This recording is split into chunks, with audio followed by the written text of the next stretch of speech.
मैं देखिए बनारस से आता हूँ, बनारस मस्ती का शहर। आप फर्ज कीजिए बनारस के जाम में फंस गए हो, आपके आगे कुछ लोग अर्थी वाले जा रहे हो, गलती से भी आपने अर्थी के पीछे अपना हॉर्न बजा दिया, अर्थी लिए लिए कंधे पे अर्थी वाला पीछे पलट के बोलता है, इससे पहले जइबा का।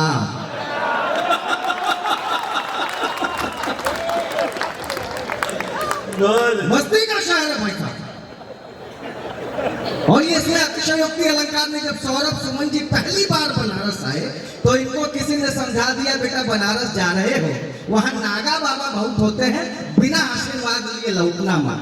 अभी जैसे दशाश्वमेध में डुबकी लगाकर सीढ़ी चढ़ रहे थे, साक्षात नागा बाबा के दर्शन हुए, लपक के नागा बाबा के पैर पकड़े, नागा बाबा मुझे आशीर्वाद दो। मेरी कविताओं पर खूब तालियां बजाई। नागा बाबा मुझे आशीर्वाद दो, मेरा लिफाफा मोटा हो जाए। नागा बाबा मुझे आशीर्वाद दो, मिर्जापुर के लोग मस्ती से सुने। नागा बाबा मुझे आशीर्वाद दो। नागा बाबा पैर झटक के हमारा छोड़ो यार, है हम कौनो नागा वागा नहीं है, तो हम गंगा जी में नहात रही, कौनो मिला कपड़ा लेके भाग गए।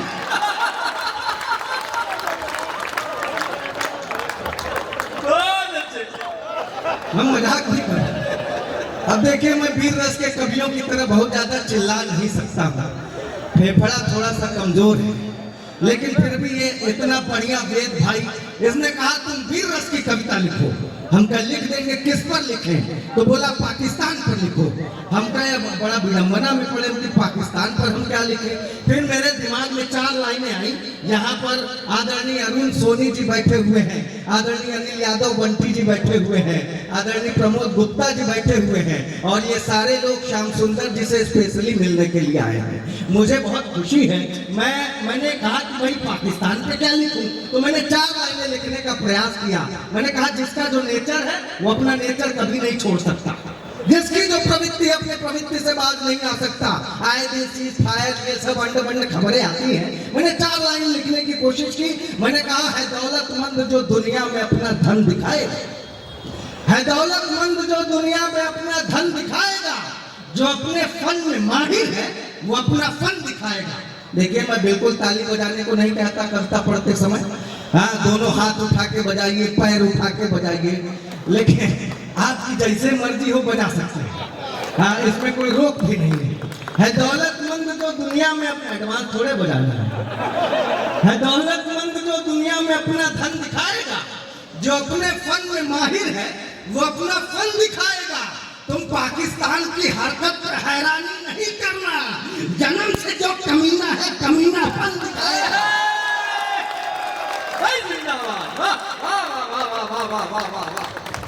बहुत अच्छे, बहुत अच्छे। कार्तिक जी को भी समझ में आई है, बहुत अच्छा गुरु। पाकिस्तान पे इतना बढ़िया लिख दिए, चीन पर भी कुछ लिखो। हम कहे चीन पर क्यों लिखे, कहे सबसे बड़ा दुश्मन हम हटो यार, जिसकी हाइट 3 फुट है, 2.5 फुट है, वो कैसे सबसे बड़ा दुश्मन हो जाए।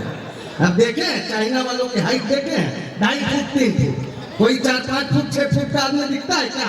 अगर दिखा तो यकीन के साथ आप मान लीजिएगा श्याम सुंदर जी ने जरूर तीर्थ यात्रा किया होगा चाइना का।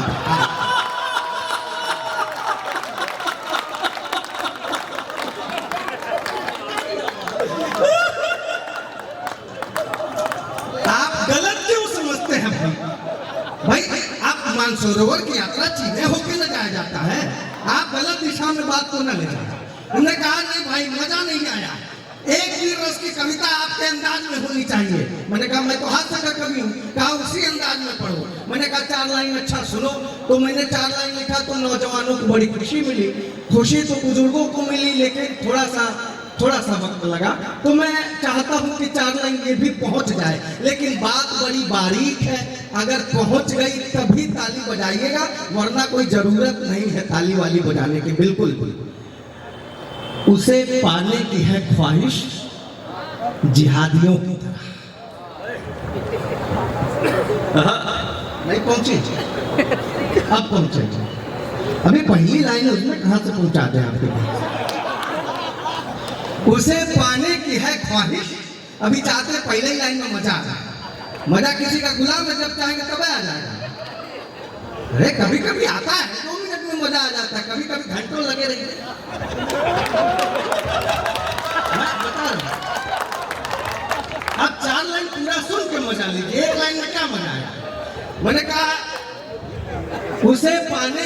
ख्वाहिश जिहादियों की तरह। भैया सुनिए, इधर जिहाद की बात हो रही है आप। उसे पाने की है ख्वाहिश जिहादियों की तरह। मोहब्बत है मेरी तूफान आंधियों की तरह। है मेरी जान तो कश्मीर की कली जैसी, उसके भाई है सब अलगाववादियों की तरह।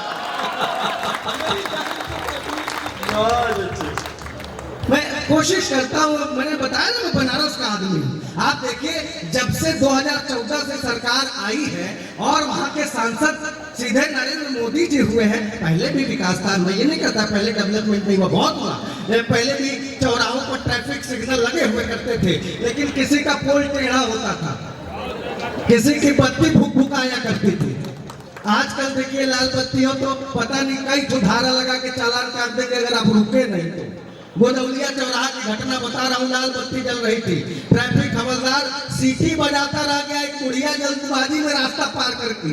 ट्रैफिक हवलदार दौड़ के बुढ़िया के पास गया, ए दादी तब तक से सीटी बजा रहे सुनाई नहीं देता। अब बुढ़िया बेचारी रवासी मुंह बना के बोली, ए बेटा ये उम्र सीटी सुने के थोड़े ना।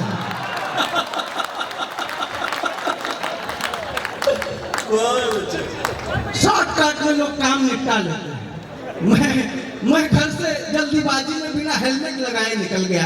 चौराहे पर चेकिंग चल रही थी और मुझे रोका गया, कहा कि हेलमेट कहाँ है। हम कहे सर रोज लगा के निकलते हैं, आज भूल गए।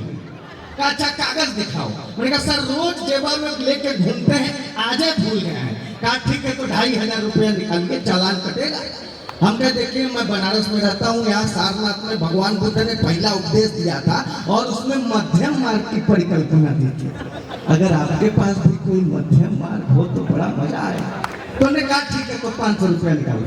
मैंने तुरंत 500 रुपया देने का करूँ, आगे कोई रोक दिया तो कहे कुछ नहीं बस कह देना कोका कोला।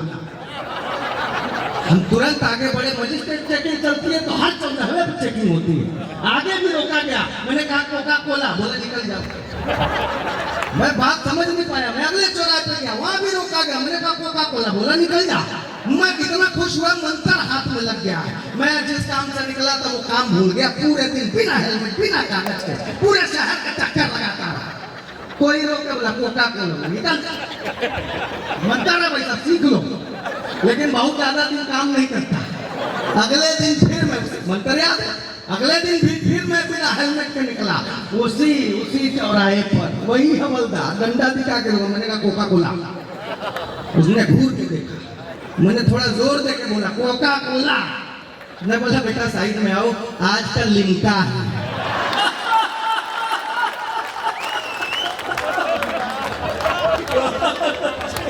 स्थिति ऐसे हो जाती है। भाई साहब अभी भी हाथ बांध के बैठे हुए हैं, क्या आपको कोई कष्ट है क्या?